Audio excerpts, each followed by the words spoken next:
Morning बेटा। बेटा हम ये 7th क्लास का 9th चैप्टर पढ़ रहे हैं, शीतोष्ण घास सतलों में जीवन। यानी जो ठंडे प्रदेश हैं बेटा, और वहाँ पर ठंडे इलाके होने के कारण घास जो है बहुत अधिक मात्रा में पाई जाती है। तो वहाँ पर लोगों का जीवन कैसा है और किन प्रदेशों को हम घास के मैदान कहते हैं, उनके बारे में यानी इस लेसन में पढ़ेंगे। एक आपने ये याद रखना है, वीडियो में यहाँ पर 8 लेसन लिखा हुआ है। 8 लेसन ये नहीं है बेटा, आपका ये ज्योग्राफी में जो आपकी NCERT बुक है उसका 9th लेसन है। तो जैसा कि घास के सतलों में जीवन के बारे में इसने लेसन में बताया गया है, हम जानते हैं कि जहाँ पर जिस क्षेत्र की यानी मुख्य रूप से जिस क्षेत्र में यानी मुख्य रूप से पेड़ पौधे पाए जाते हैं तो उस क्षेत्र को हम वन कहते हैं। तो ऐसे ही जिन क्षेत्रों पे बेटा अधिक मात्रा में घास पाई जाती है उन क्षेत्रों को हम घास के मैदान या घास सतल कहते हैं।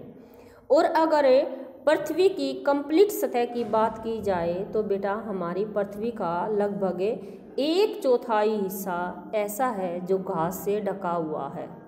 और घास बेटा किस कारण से उगती है, ये वहाँ उस क्षेत्र की जलवायु और मिट्टी पर निर्भर है।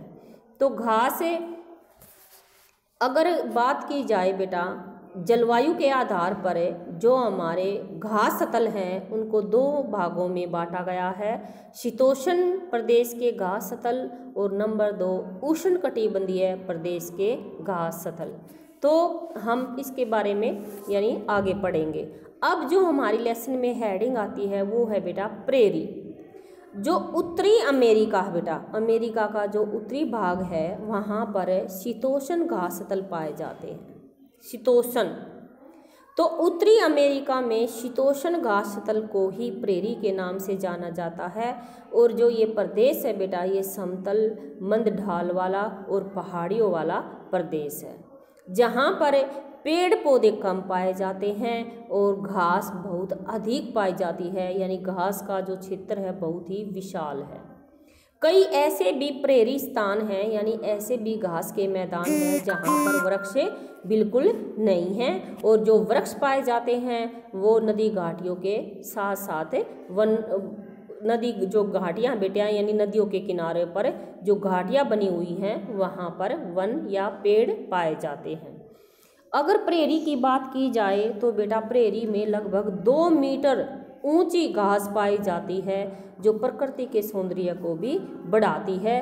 अधिक घास पाए जाने के कारण बहुत अधिक 2 मीटर और विशाल घास का क्षेत्र होने के कारण बेटा इसको घास का सागर भी कहा जाता है प्रेरी को।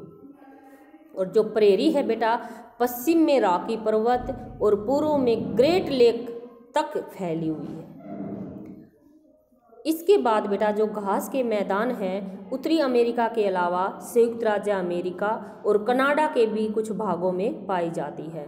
अमेरिका में जो प्रेरी है बेटा यानी घास का जो मैदान है वो मिसिसिपी नदी की सहायक नदियां हैं बेटा, जिससे वहाँ के घास क्षेत्रों को पानी मिलता है और वहाँ घास प्रचुर मात्रा में पाई जाती है।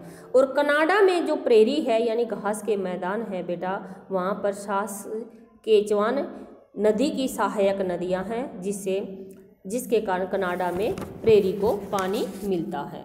अब हम बात करते हैं बेटा जलवायु की। उससे पहले बेटा हम 2 क्वेश्चन असाइनमेंट के हैं, आप उनको ध्यान से सुने और याद रखें। प्रेरी के घास के मैदान अमेरिकी मूल निवासी यानी प्रेरी में जो घास के मैदान हैं और वहाँ पर रहने वाले मूल निवासी हैं उन्हें रेड इंडियन के नाम से जाना जाता है, ये आप याद रखें। दूसरा आपका असाइनमेंट का क्वेश्चन आएगा बेटा कि चिनूक क्या होता है।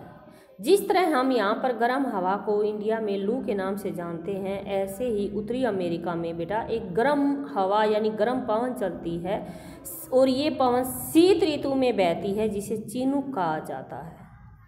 और जब ये लू चलती है तो बेटा ये तापमान को बढ़ा देती है और पृथ्वी की सतह पर जो बर्फ़ पड़ी हुई होती है उसको पिघला देती है। पिघलने से बेटा ये उस पानी बन जाता है, जिससे वहाँ पर घास के मैदान विस्तृत यानी बहुत ज़्यादा फैल जाते हैं और वे चरागाहों पशुओं को चरने के लिए चरागाह यानी उपलब्ध हो जाते हैं। इसके बाद बेटा मैंने बताया था जलवायु के बारे में हम पढ़ेंगे। महाद्वीपीय के मध्य स्थित होने के कारण बेटा यहाँ चरम तापमान वाली महाद्वीपीय जलवायु होती है। ग्रीष्म ऋतु में वहाँ का तापमान 20 डिग्री सेल्सियस और कनाडा के विनिपेग में तापमान हिमांक से यानी -20 डिग्री सेल्सियस पाया जाता है। इसलिए वहाँ पर क्या नाम है, बर्फ़ की एक मोटी जो प्रदेश है बेटा, ये बर्फ़ की मोटी परत से ढक जाता है।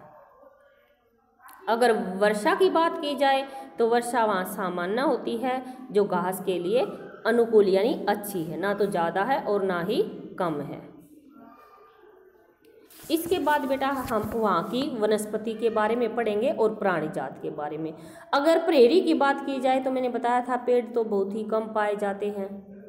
जहाँ सिर्फ जल उपलब्ध होता है वहाँ पर कुछ पेड़ पौधे पाए जाते हैं, जिसमें सरपत, आल्डर, पापलर जैसे हैं। और जहाँ पर प्रेरी में बेटा 50 सेंटीमीटर से अधिक वर्षा होती है वहाँ पर कृषि भी की जाती है। कृषि की जाती है जैसे मक्के की है, आलू है, सोयाबीन है, कपास है, इस तरह से कृषि की जाती है।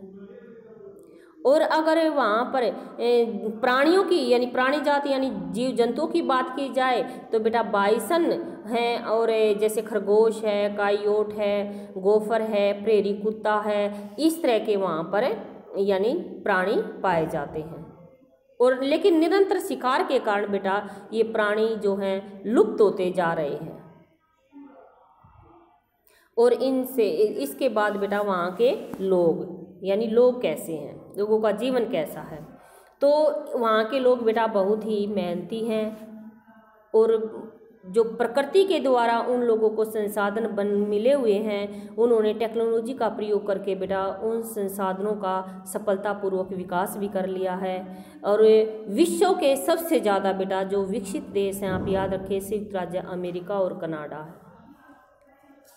वहाँ उन लोगों ने कृषि की भी वैज्ञानिक विधियाँ जैसे ट्रैक्टर, हार्वेस्टर और कंबाइन के उपयोग से उत्तरी अमेरिका सबसे बड़ा खाद्यान्न उत्पादक बन गया है। यानी उत्तरी अमेरिका में सबसे ज़्यादा खाने वाली वस्तुएं सबसे ज़्यादा उत्तरी अमेरिका में हैं। और गेहूँ अत्यधिक उत्पादन के कारण प्रेरी को विश्व का धान्यागार भी कहा जाता है। धान्यागार यानी प्रेरी में सबसे ज़्यादा गेहूँ उगाए जाने के कारण।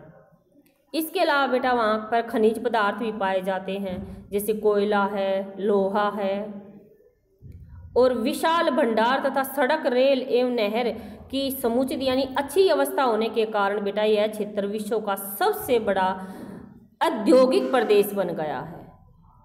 तो ये पढ़ा था बेटा हमने उत्तरी अमेरिका के प्रेरी मैदान के बारे में। कल हम पढ़ेंगे वेल्ड यानी दक्षिणी अफ्रीका के शीतोष्ण घास स्थल के बारे में। तो थैंक यू बेटा।